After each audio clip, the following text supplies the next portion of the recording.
और अब आलमी मामलात में से एक पहलू जानना चाह रहे हैं उमर फारूक साहब बुरेवाला से। सर सब रिसेंटली मैं एक थिंक टैंक की रिपोर्ट पढ़ रहा था जो चाइना और इंडिया के रिलेशन के ऊपर स्टडी करता है। उन्होंने लिखा हुआ था कि अगर दलाई लामा जो है वो अपना सक्सेसर अनाउंस करते हैं तो चाइना नताइज की परवाह किए बगैर हर सूरत में इंडिया के साथ वॉर छेड़ देगा।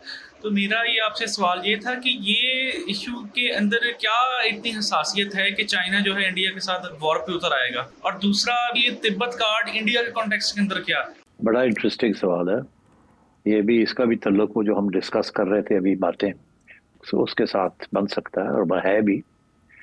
देखिए, तिब्बत हमेशा तारीखी तौर पे has always been part of mainland of China. उनके अंदर ही आता था।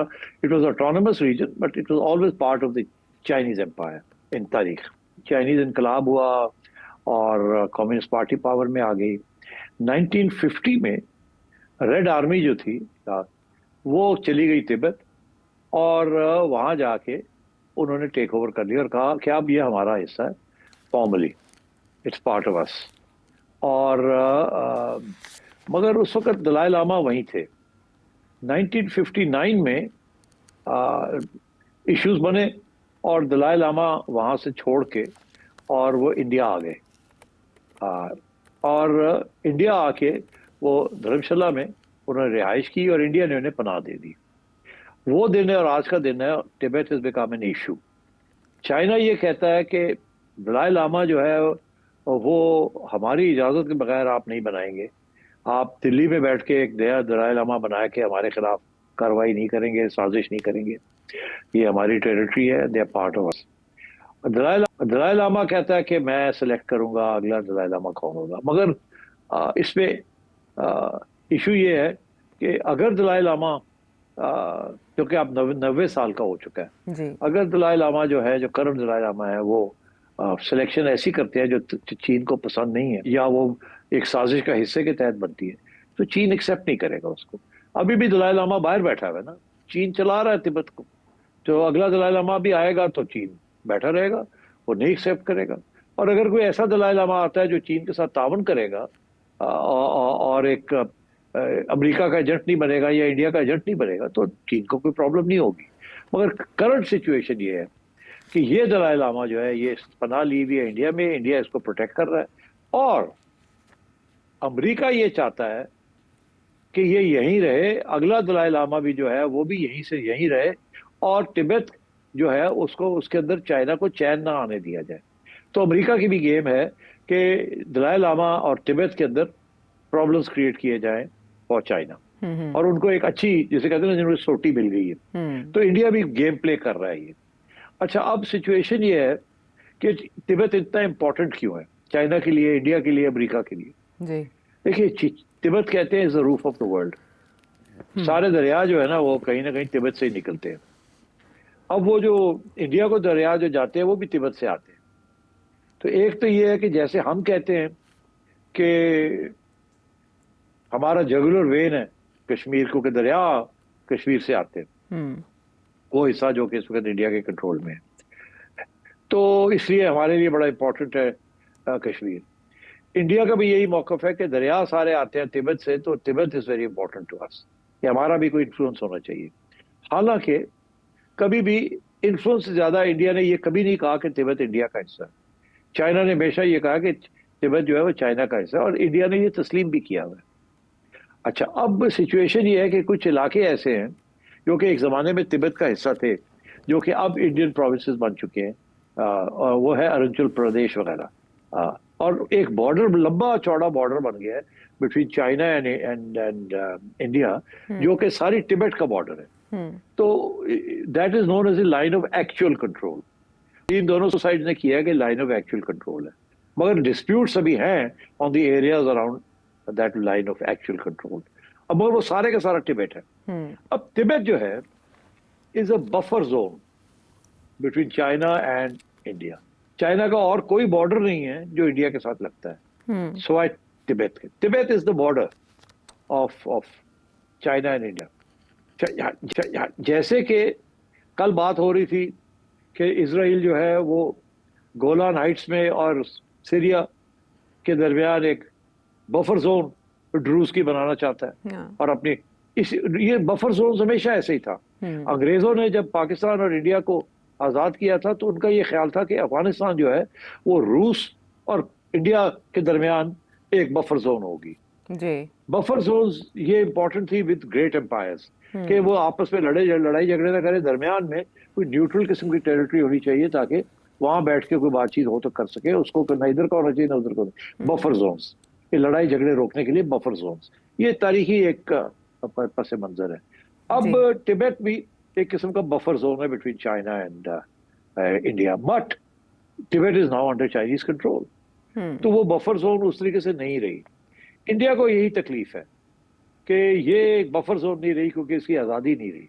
चाइना ये कहता है कि ये ऑटोनोमस रीजन है, अभी भी उसने बहुत आज़ादी है तिब्बत के अंदर, लोकल गवर्नमेंट वगैरह हो, but it is basically under the control of the Chinese, उसे इज पार्ट ऑफ चाइना। तो मैं समझता हूँ कि ये सिचुएशन है।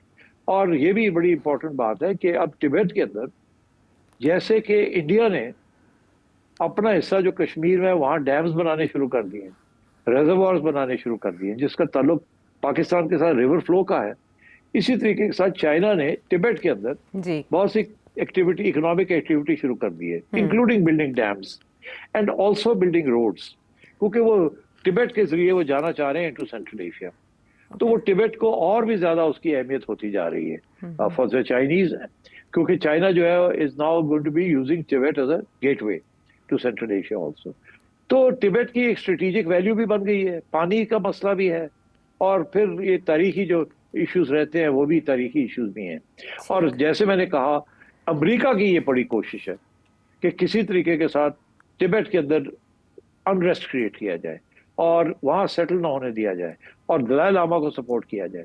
ये तो CIA की तो ये तो एस्टेब्लिश्ड है, इसमें किताबें भी लिखी गई हैं कि CIA ने किस तरीके से 50s के और 60s के अंदर डिस्टेबलाइज करने की कोशिश की थी चाइना को तिब्बत में। एंड तो इंडिया जो है एक किस्म का पैसिव किस्म की सिचुएशन है। अब आगे क्राइसिस आ रही है, क्राइसिस ये आ रही है कि जनाब अब नया दलाई लामा बनना है। वो दलाई लामा इंडिया में बैठ के बनेगा या तिब्बत में बनेगा, इंडिया की और अमेरिका की रजामंदी से बनेगा या चाइना की रजामंदी से बनेगा। तो ये चाइना के लिए this is very important. So I think this is where the game is right now, इसलिए Tibet is very important for China and for India and for America.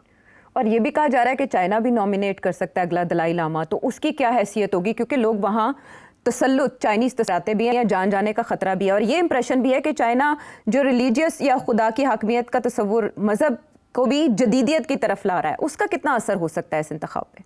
नहीं, देखिए चाइना एक्चुअली जो आइडियल पोजीशन जो China चाहता है, China ये चाहता है कि दलाई लामा चाइना के साथ बैठ के और तय कर ले, जैसे पोप के ऊपर सेटलमेंट होती है कि जी कौन पोप बनेगा वेटिकन का, इसी तरीके के साथ सेटल हो जाए। कोई ऐसा बंदा लेके आए जो कि चाइना को एक्सेप्टेबल हो और तिब्बत के जो बुद्धिस्ट हैं उनको भी एक्सेप्टेबल हो, तो बिल्कुल मिल सकता है ऐसा बंदा, अगर कोई गन ना डाले तो। ओके। बिकॉज देखो चाइना इज नॉट इंटरेस्टेड कि आपकी जो बुद्धिज्म है उसको कम करे या उसको वाइप आउट करे। चाइना का बिल्कुल कोई इंटरेस्ट नहीं है। वो तो ये है कि कोई अमेरिकन एजेंट ना बन जाए, जो भी दलाई लामा आता है वो अमेरिकन एजेंट ना बन जाए, बिकॉज ये दलाई लामा इंडिया में बैठ के इज डूइंग एग्जैक्टली दैट। तो इसलिए ये उनका प्रॉब्लम है। उनकी जो एक्सपीरियंस है वो सजेस्ट करता है कि Dalai Lama must be a Dalai Lama and a spiritual and religious leader, not a political leader, not a political leader. अच्छा सेठ साहब, जो गुज़श्ता से पैवस्ता एक और सवाल ये था कि क्या ये इतना सेंसिटिव मामला है कि जंग छिड़ जाए दो ममालिक के दरमियान, या इसका बहाना बना लिया जाए? नहीं, मैं नहीं समझता है कि इसके ऊपर जंग छिड़ेगी।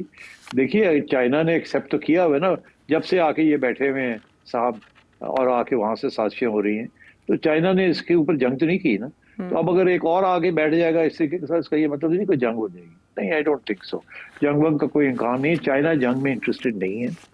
China wants peace and stability, indivisible security, जिसकी मैं बात हर रोज करता हूँ।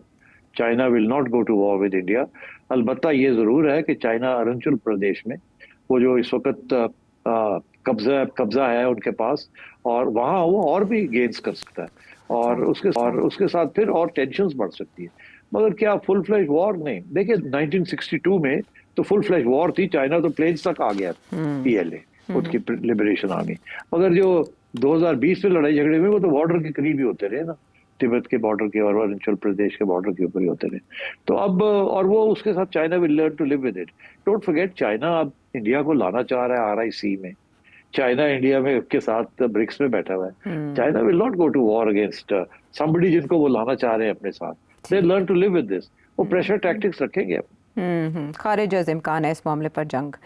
अब लाहौर से ईसा जलाल राजा ने मूसा जैसा एक सवाल किया है, शामिल करते हैं। आपने एक किताब तहरीर की जिसका नाम सेम पेज था। क्या आज के हालात सेम पेज से सेम स्क्रिप्ट पर इवॉल्व कर गए हैं? ये सवाल और इस सवाल का जवाब सवाल करने वाले और जवाब देने वाले के लिए कितना खतरनाक है? कोई खतरनाक नहीं है, सीधी सीधी बात करते हैं हम। बात यह है कि इमरान खान जब आए थे तो सेम पेज पे थे ना एस्टेब्लिशमेंट के साथ, फिर लड़ाई झगड़े हो गए। ये लोग भी आए हैं, ये भी सेम पेज पे हैं विद एस्टेब्लिशमेंट। क्या यहाँ भी लड़ाई झगड़े होंगे? फर्क दोनों में क्या है? फर्क ये है कि इमरान खान साहब ने बगावत कर दी थी एस्टेब्लिशमेंट के खिलाफ किसी एक स्टेज पे, और जिसकी वजह से फिर लड़ाई झगड़े शुरू हो गए और अपोजिशन ने फ़ायदा उठा लिया उसका। सवाल यहाँ ये है कि क्या शहबाज शरीफ साहब और ये हुकूमत जो है ये झगड़ा ले लेगी एस्टेब्लिशमेंट के साथ? मैं नहीं समझता कि ये झगड़ा लेंगे। ये बड़े दानिश्वर ये बड़े मजे में हैं और तजर्बाकार हैं, इनको पता है। इनके साथ पहले बड़े हाथ हुए हैं, पता नहीं कितनी दफ़ा ये निकाले गए हैं। तो ये सीख के आए हैं, ये बिल्कुल पंगा नहीं लेंगे एस्टेब्लिशमेंट के साथ। इसलिए मैं नहीं समझता कि ये सेम पेज जो है इसका वही फेट होगा जो कि पहले खान साहब का फेट हुआ है। ये लगे जाएंगे साथ साथ। ठीक है, तो ये जवाब अब आपकी तसल्ली के लिए ख़तरनाक बिल्कुल नहीं है जो सेठी साहब ने समझाया। ये है मुअम्मा पाकिस्तान में सिस्टम का।